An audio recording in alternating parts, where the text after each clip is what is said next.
2020ರಲ್ಲಿ corona ಇಡೀ ವಿಶ್ವವನ್ನೇ ಬೆಂಬಿಡದೆ ಕಾಡ್ಬಿಟ್ಟಿತ್ತು.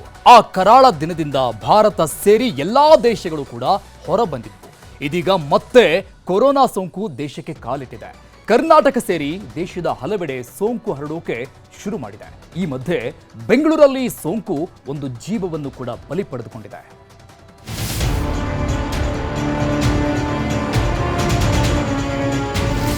Covid ಒಂದು ಕಾಲದಲ್ಲಿ ಇಡೀ ಜಗತ್ತನ್ನೇ ಬಿಟ್ಟು ಬಿಡದೆ ಕಾಡಿದ ವೈರಸ್. ಅದೆಷ್ಟೋ ಜನರ ನೆಮ್ಮದಿ ಕಸಿದು ಜೀವ ಹಿಂಡಿತ್ತು. ಡ್ರ್ಯಾಗನ್ ರಾಷ್ಟ್ರದಲ್ಲಿ ಹುಟ್ಟಿದ ವೈರಸ್ ರೂಪ ಬದಲಿಸಿ ಮತ್ತೆ ಮತ್ತೆ ನಿದ್ದೆಗೆಡುವಂತೆ ಮಾಡಿತ್ತು. ಕೊರೋನಾ ಕೊಟ್ಟ ಮಹಾಪೆಟ್ಟಿನಿಂದ ಜನ ಈಗೀಗಷ್ಟೇ ಚೇತರಿಸಿಕೊಂಡಿದ್ದಾರೆ. ನೆಮ್ಮದಿಯ ನಿಟ್ಟುಸಿರು ಬಿಡುತ್ತಿದ್ದಾರೆ. ಆದ್ರೆ ಹೋದಿಯ ಪಿಶಾಚಿ ಅಂದ್ರೆ ಬಂದೇ ಗವಾಕ್ಷಿಲಿ ಅಂತ ಮತ್ತೆ ಕಣ್ಣಿಗೆ ಕಾಣದ ವೈರಸ್ ಒಕ್ಕರಿಸಿದೆ. ಕರುನಾಡು ಸೇರಿದಂತೆ ದೇಶಾದ್ಯಂತ ಜನರಲ್ಲಿ ಸಾವಿನ ಭಯ ಹುಟ್ಟಿಸಿದೆ.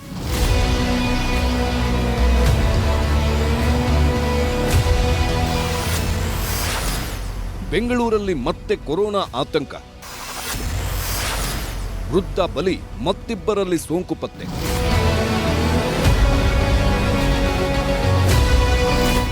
ಜನರ ಉಸಿರಿಗೆ ಕೊಳ್ಳಿ ಇಡೋ ಕೊರೋನಾದಿಂದ ಮತ್ತೆ ಢವಢವ ಶುರುವಾಗಿದೆ.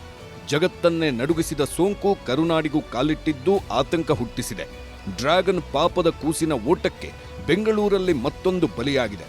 ಉಸಿರಾಟದ ಸಮಸ್ಯೆಯಿಂದ 85 ವರ್ಷದ ವೃದ್ಧ ಮೃತಪಟ್ಟಿದ್ದು ಟೆಸ್ಟಿಂಗ್ ವೇಳೆ ಕೋವಿಡ್ ಪಾಸಿಟಿವ್ ಬಂದಿದೆ. ಇದು ಮತ್ತಷ್ಟು ಜನರನ್ನ ಕಂಗೆಡುವಂತೆ ಮಾಡಿದೆ. ಹೀಗಾಗಿ ವೃದ್ಧನ ಡೆತ್ ಆಡಿಟ್ಗೆ ಆರೋಗ್ಯ ಇಲಾಖೆ ಮುಂದಾಗಿದೆ.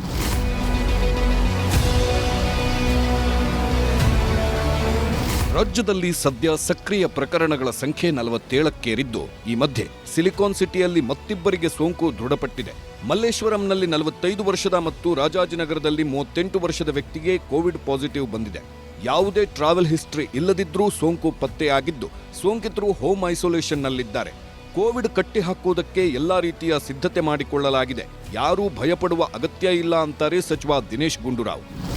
17ನೇ ತಾರೀಕು ಬಹುಶಃ ಆಗಿರುವಂಥ ಡೆತ್ ಅದು. ಅವರಿಗೆ 84 ವರ್ಷ ವೃದ್ಧರಿಗೆ ಆಗಿರುವಂಥದ್ದು. ಅದನ್ನು ಆಡಿಟ್ ಮಾಡಿಸ್ತಾ ಇದ್ದೀವಿ. ಅವರಿಗೆ ಕೋವಿಡ್ ಪಾಸಿಟಿವ್ ಬಂದಿದೆ. ಆದರೆ ಅವರು 1 ವರ್ಷದಿಂದ ಬೆಡ್ ರಿಡನ್ ಆಗಿದ್ದರು. ಅವರಿಗೆ ಹಿಪ್ ರಿಪ್ಲೇಸ್ಮೆಂಟ್ ಆಗಿತ್ತು. ಆಮೇಲೆ ಅವ್ರಿಗೆ ಏನು ಹಾರ್ಟ್ ಸಮಸ್ಯೆಗಳು ಕೂಡ ಇತ್ತು. TB ಪೇಷಂಟು ಕೂಡ ಆಗಿದ್ದರು. ಸೊ ಎಲ್ಲ ನಾನಾ ವಿಷಯಗಳಿದೆ. ಅದಕ್ಕೋಸ್ಕರ ಅವರ ಒಂದು ಇದನ್ನು ಆಡಿಟ್ ರಿಪೋರ್ಟನ್ನು ನಾವು ಕೇಳಿದ್ದೇವೆ.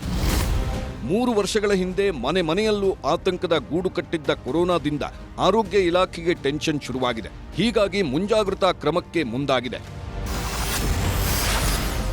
ಇಂದಿನಿಂದ ಸಾರಿ ಕೇಸ್ ಟೆಸ್ಟಿಂಗ್ ಕಡ್ಡಾಯ ಮಾಡಿದ್ದು, ಸರ್ಕಾರಿ ಪ್ರಯೋಗಾಲಯಕ್ಕೆ ಸ್ಯಾಂಪಲ್ ರವಾನಿಸಲು ಸೂಚಿಸಲಾಗಿದೆ. ಗರ್ಭಿಣಿಯರು, ವಯೋವೃದ್ಧರಲ್ಲಿ ವೈರಸ್ ಲಕ್ಷಣ ಕಂಡುಬಂದರೆ ಟೆಸ್ಟಿಂಗ್ ಮಾಡಲಾಗುತ್ತೆ. ಸದ್ಯಕ್ಕೆ ಕೋವಿಡ್ ಪ್ರಕರಣಗಳ ಸಂಖ್ಯೆ ಕಡಿಮೆ ಇರೋದ್ರಿಂದ VRDL ಟೆಸ್ಟಿಂಗ್ ಸೌಲಭ್ಯ ಇರೋ ಕೇಂದ್ರಗಳಲ್ಲಿ ಟೆಸ್ಟಿಂಗ್ ನಡೆಸಲಾಗ್ತಿದೆ. ಬೆಂಗಳೂರಿನಲ್ಲಿ ನಿಮಾನ್ಸ್ ಆಸ್ಪತ್ರೆ, ಬೆಂಗಳೂರು ಮೆಡಿಕಲ್ ಕಾಲೇಜ್, NIV ಕೇಂದ್ರ ಸೇರಿದಂತೆ ರಾಜ್ಯದ 10 ಕಡೆಗಳಲ್ಲಿ ಟೆಸ್ಟಿಂಗ್ಗೆ ಸಿದ್ಧತೆ ಮಾಡಿಕೊಳ್ಳಲಾಗಿದೆ. ಅಲ್ಲದೆ 1 ತಿಂಗಳಿಗಾಗುವಷ್ಟು 5,000 RT-PCR ಟೆಸ್ಟಿಂಗ್ ಕಿಟ್ಗಳನ್ನು ತೆಗೆದುಕೊಳ್ಳಲು ಈಗಾಗಲೇ ಸೂಚನೆ ನೀಡಲಾಗಿದೆ. ಪ್ರೆಗ್ನೆನ್ಸ್ ಗರ್ಭಿಣಿ ಸ್ತ್ರೀ ಇರ್ಬೋದು, ವಯಸ್ಕರು ಇರ್ಬೋದು, ಚಿಕ್ಕ ಮಕ್ಕಳು ಇರ್ಬೋದು, ದೊಡ್ಡವರು ಇರ್ಬೋದು, ಯಾರಿಂದನಾದರೂ ಯಾರಿಗಾದರೂ ಆಗ್ಬೋದು. ಹಾಗಾಗಿ ರೆಸ್ಪಿರೇಟರಿ ಇನ್ಫೆಕ್ಷನ್ಸು, ಲಂಗ್ ಇನ್ಫೆಕ್ಷನ್ಸ್ ಇರೋವಂಥವರು ತುಂಬ ಹುಷಾರಾಗಿರಬೇಕು. ಇಮ್ಯುನೋ ಕಾಂಪ್ರಮೈಸ್ HIV ಏಡ್ಸ್ ಇರೋವಂಥವರು ತುಂಬ ಕೇರ್ಫುಲ್ ಆಗಿರಬೇಕು. ಪ್ರೆಗ್ನೆಂಟ್ಸ್ ಕೇರ್ಫುಲ್ ಆಗಿರಬೇಕು.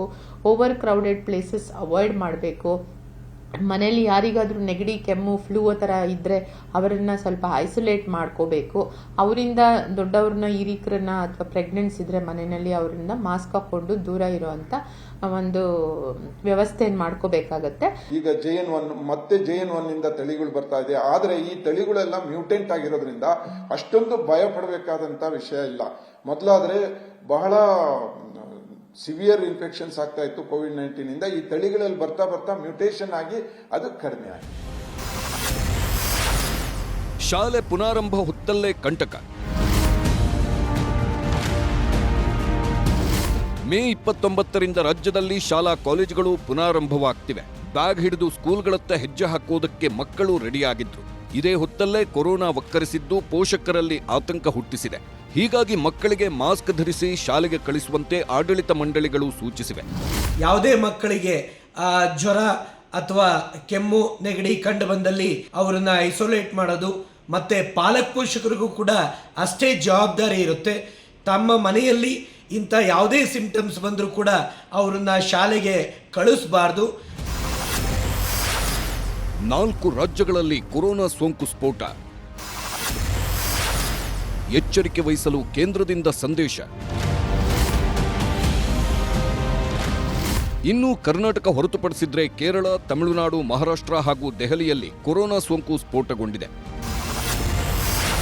ಕೇರಳದಲ್ಲಿ 95 ಸಕ್ರಿಯ ಪ್ರಕರಣಗಳಿದ್ದು, ಮಹಾರಾಷ್ಟ್ರದಲ್ಲಿ 56, ತಮಿಳುನಾಡಲ್ಲಿ 66, ಪಾಂಡಿಚೇರಿ 10 ಹಾಗೂ ಗುಜರಾತ್, ದೆಹಲಿ, ರಾಜಸ್ಥಾನ ಸೇರಿದಂತೆ ಇತರೆ ರಾಜ್ಯಗಳಲ್ಲಿ 17 ಸಕ್ರಿಯ ಪ್ರಕರಣಗಳಿವೆ. ಹೀಗಾಗಿ ಎಚ್ಚರಿಕೆ ವಹಿಸುವಂತೆ ಕೇಂದ್ರ ಆರೋಗ್ಯ ಇಲಾಖೆ ರಾಜ್ಯ ಸರ್ಕಾರಗಳಿಗೆ ಎಚ್ಚರಿಕೆ ಸಂದೇಶ ರವಾನಿಸಿದೆ. ಜನನಿಬಿಡ ಪ್ರದೇಶಗಳಲ್ಲಿ ಮಾಸ್ಕ್ಗಳ ಬಳಕೆ, ನೈರ್ಮಲ್ಯ ಹಾಗೂ ಅಸ್ವಸ್ಥತೆ ಕಂಡುಬಂದರೆ ಪ್ರಯಾಣ ಮುಂದೂಡುವಂತೆ ಸೂಚನೆ ನೀಡಿದೆ. ಜನರು ಕೂಡ ಆತಂಕ ಪಡದೆ ಮುನ್ನೆಚ್ಚರಿಕೆ ವಹಿಸಬೇಕಿದೆ. Bureau report, news 18.